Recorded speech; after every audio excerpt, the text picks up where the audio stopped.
All right, folks, we'll go ahead and get started. My name is Patrick Gill. I have been working with the Metro DC Hour of Code Enablement team since 2017 and have helped lead our efforts in driving forward Hour of Code events throughout the Metro DC area since 2018. Really excited for this year and Hour of Code 2020 reimagined, like many things throughout 2020. There's a lot of events and programs and things that we do on an annual basis that had to get reimagined, if you will, because of the circumstances with COVID. A huge hot button issue has been how this impacts schools and kids. So we're really excited that we're able to continue Hour of Code and Hour of Code activities in a virtual setting. I'm also going to pass it over to my fellow presenter, Mr. Kevin Fawcett, to introduce himself, and then we'll go ahead and get started through the presentation and how we're aiming to do this in a virtual setting. Thank you, Pat, and thank you all for joining us. I am Kevin Fawcett. I work in our Accenture Federal Digital Studio, where we bring innovation to our federal partners.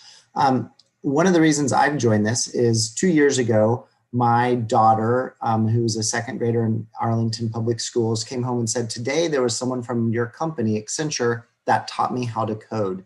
And she was super excited about it. And she said, "Can you do it next year?" So I said, "Of course, I will figure out a way to do that." So last year, when she was in third grade, I was her Hour of Code teacher for an hour. Actually, I think it was more like 2 hours that I was in the classroom, and it was an amazing experience for her, her classmates, the teacher, and myself. And I will be doing it again this year, also probably for my first grade daughter as well. And I'm very happy to be part of helping put it together this year. So thank you all for joining us, and I'm looking forward to helping everybody pivot to doing this in a virtual environment. Awesome. Thank you, Kevin.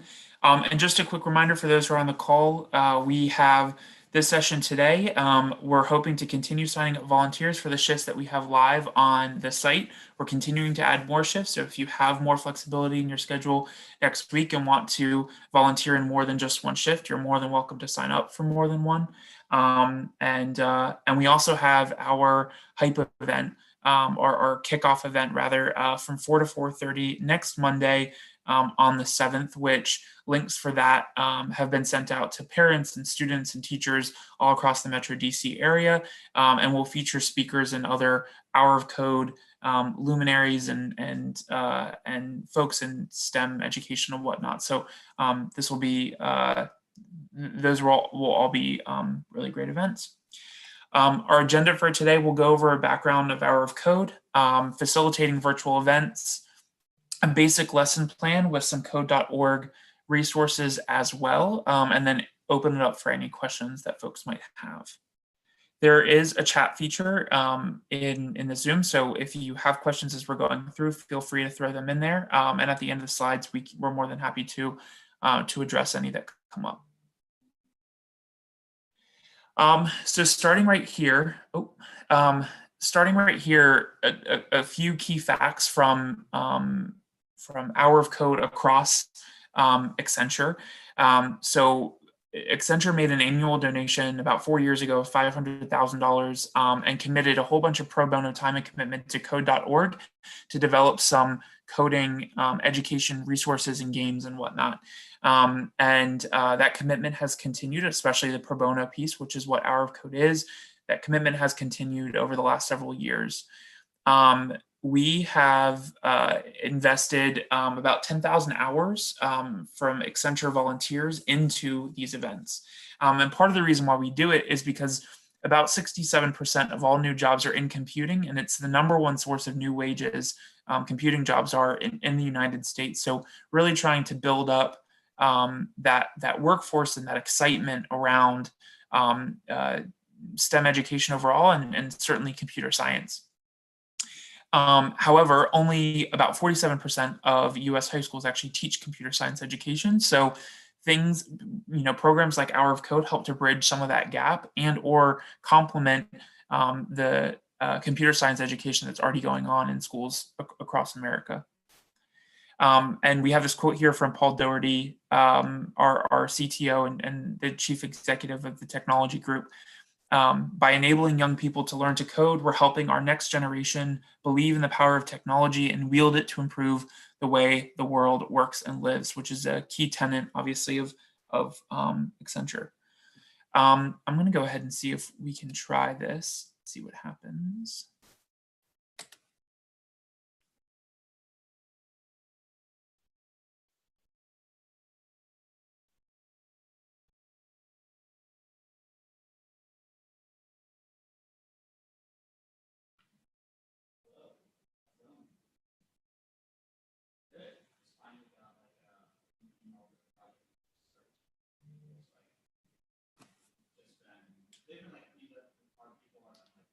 Oh, sorry, I thought that the video was showing. Give me one moment. You know what, we'll skip over that. I will be sure to send out, I'll be sure to send out the this deck with the video so folks can watch it. It's just about less than a minute.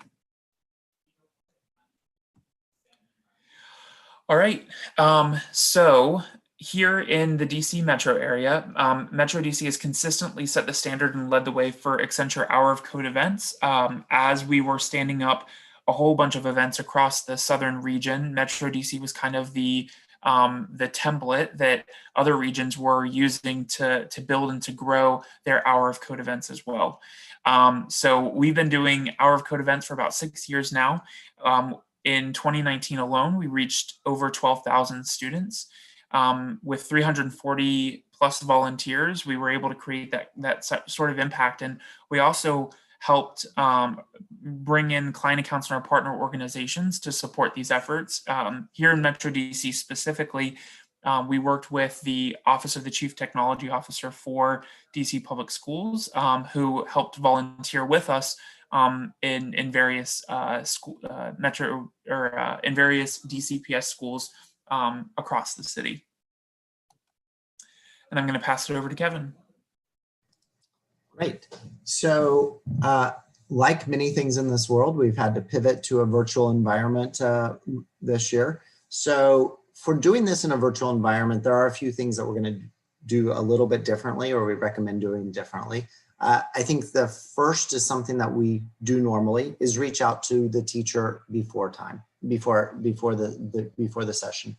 But what we ask the teacher and how we prepare is going to be a little bit different.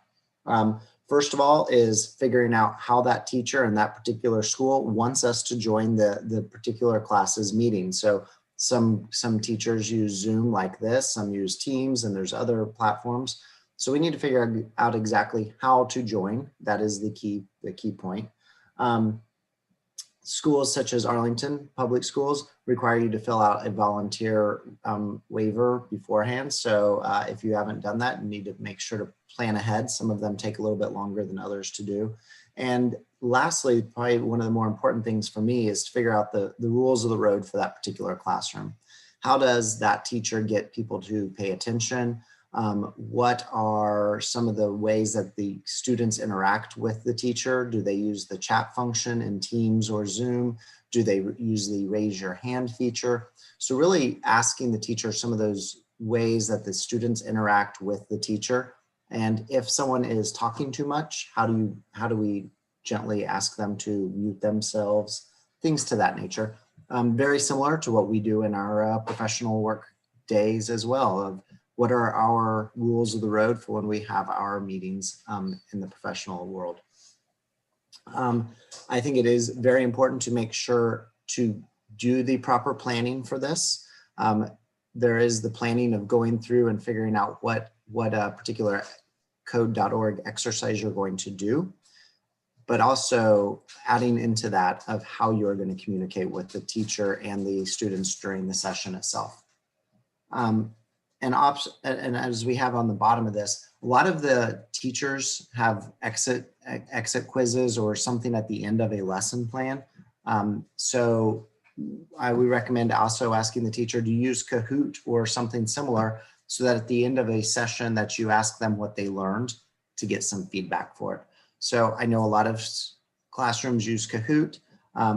Here at Accenture, we use Mentimeter very frequently.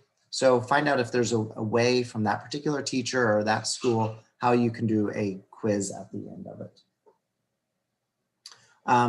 As for the session itself, so once you're into the meeting or the Teams meeting or the Zoom call, how do we facilitate this? So of course, you need to make sure that you have the right permission so that you can screen share to show the students how to get to the activity that you want to do. You'll have already figured out what activity that is ahead of time, of course.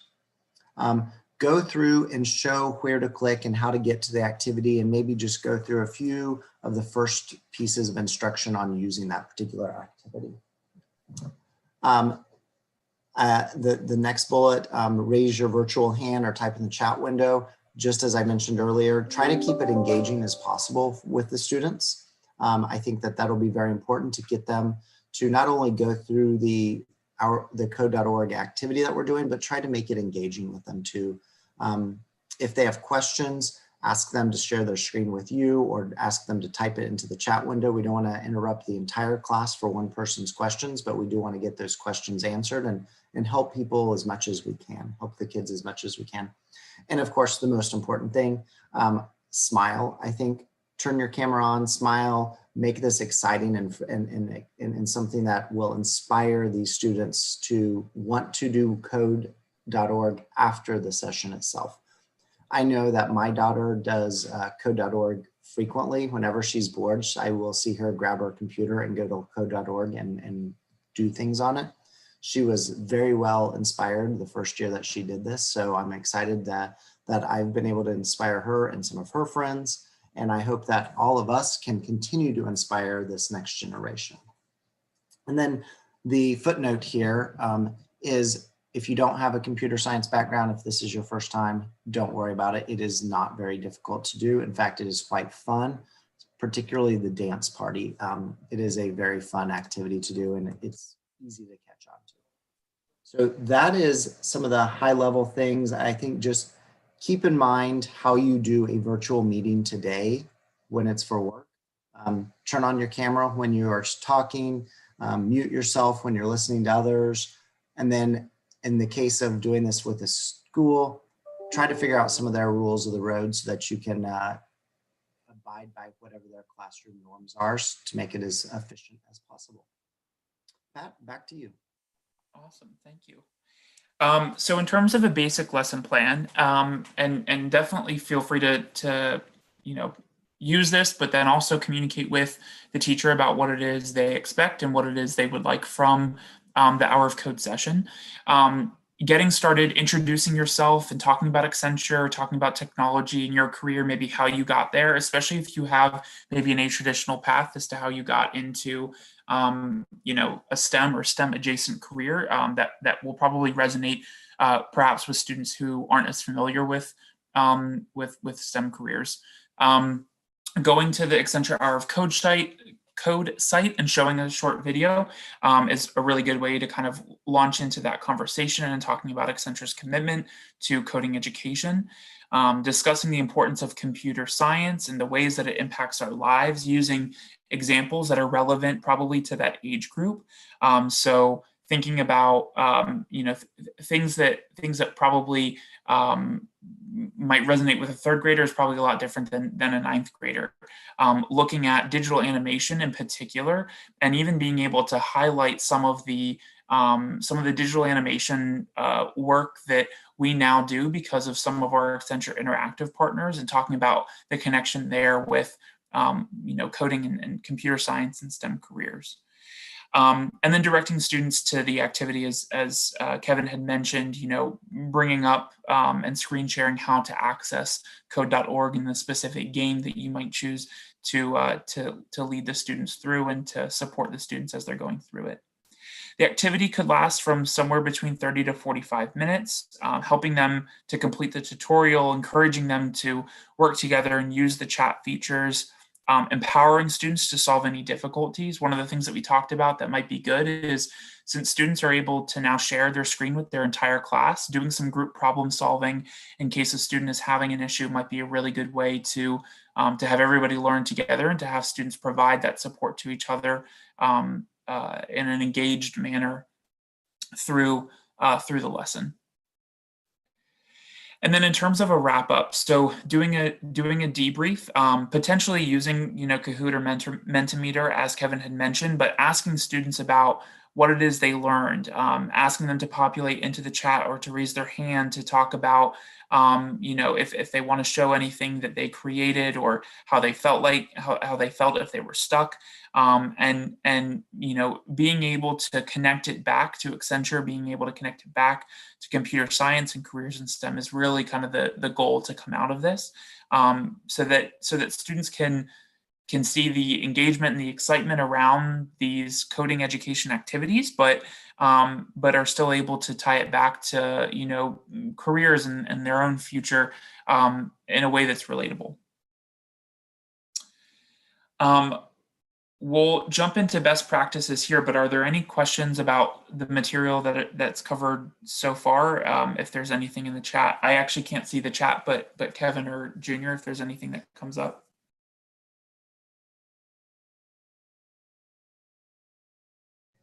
I don't see anything in the chat so far. Okay, perfect. So in terms of best practices, when students come across difficulties, it's definitely okay to respond, I don't know, let's figure this out together. Technology doesn't always work the way that we want. Learning to program is like learning a new language. You won't be fluent right away. So these are all great ways to couch the difficulties that students might come across in very real ways, and to show them that it's not uncommon for people to come across challenges as they're doing coding exercises and working in computer science. If a student is finished early, we love to see that. So there are other tutorials, there are other activities that they can go to, and feel free to point those out when you start the lesson, or encourage them to help their classmates. A good way to maybe even promote some competition amongst students is to ask them to record the number of lines they code as they complete each level, and see who might have recorded the most most lines of code during the hour of code session. And on that one, for the number of lines code, depending on the grade level, the default is you'll see how much lines of code there are. Mm-hmm. Some of the younger grade levels in elementary school, it's not in there, and it's not just showing a number because it's number of blocks and it's how many blocks you moved around. It's more declarative coding, but there is a toggle switch so that you can see the actual code and it will give you the line. So you'll need to play with that depending on the grade level before you jump in and ask that question. Perfect. Yeah, thank you very much, Kevin. So jumping over to code.org, there are some instructions. I won't necessarily drain all of this, but there are ways to create an account and to log in and to look at some of those courses and to kind of line that up ahead of the session that you lead. This dashboard shows where you're able to access the dashboard of activities, and even some of the professional learning and computer science fundamental tutorials that are helpful. There's also some other videos underneath other resources that are helpful as well. So it's definitely not required to sign up as an instructor, but it does help to facilitate Hour of Code events a little bit more so, and can even have some good teacher resources for the teacher that you're working with, if in case they ask. So we'll be sure to send this deck out to those who attended, but this is a good outline of how to register and to access some of this information. And I'll pass it over to Kevin for talking about the dance party. Perfect. So I learned last year to not stray from what works. Last year I did a really cool session for third graders about how to code a graphic like drawing thing. It was really cool, but it was not appropriate for everybody in the class. And when I quickly realized that, I said, who wants to code a dance party? And everybody jumped on it. Dance party seems to be appropriate for everybody, for all grade levels. It gets harder as you get older, but it's still fun. It's updated every year with new songs, new backgrounds, new dance moves. Everything about it is updated for this year. So it does resonate with kids of all ages. So I do recommend that you start with that one as your main activity because it does resonate so well with everybody. So as Pat just said, when you go to code.org, if you sign up as a teacher or as an instructor for this, you get a little bit more resources. There actually is even a booklet that tells you how to do each of the different activities like dance party. So I highly recommend just jumping in there, figuring out the teacher resources for the dance party, playing with it yourself, figuring out different ways or questions that you can ask the students to challenge them, especially those that finish early.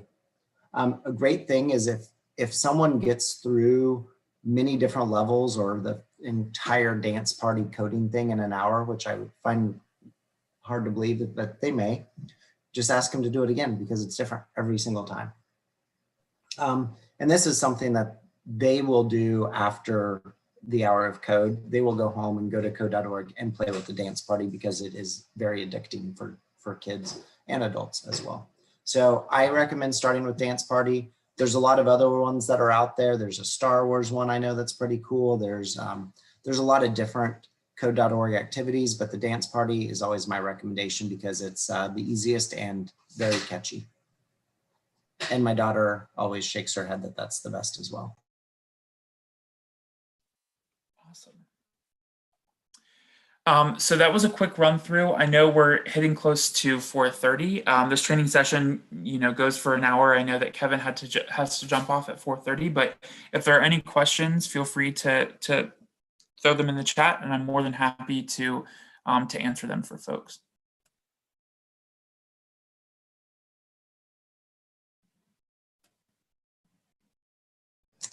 I don't see any open questions in the question part of it. Let me see if there's anything in the chat.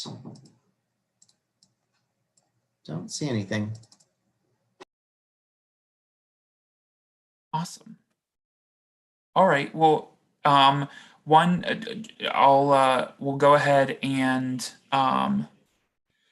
throw some key dates in here, but as a quick reminder, there will be another training session on let's see, training session 2 on 11 or not 11. I'm sorry, we're getting into December on 12/3 at 12 p.m.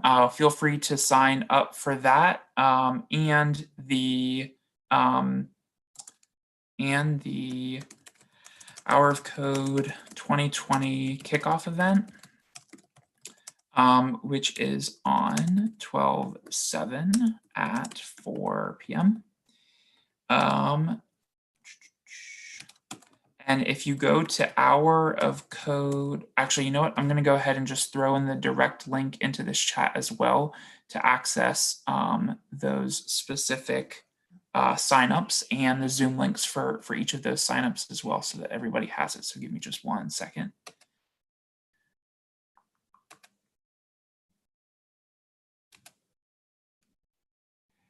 Rob, I see that you joined as well. Do you have any other things to add?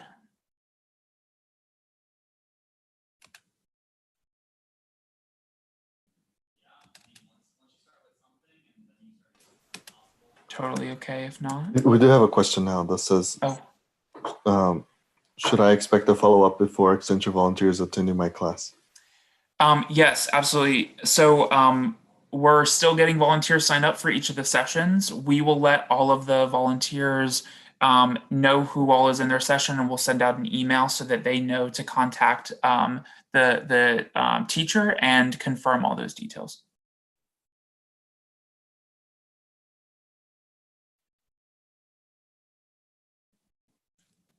Yeah, absolutely.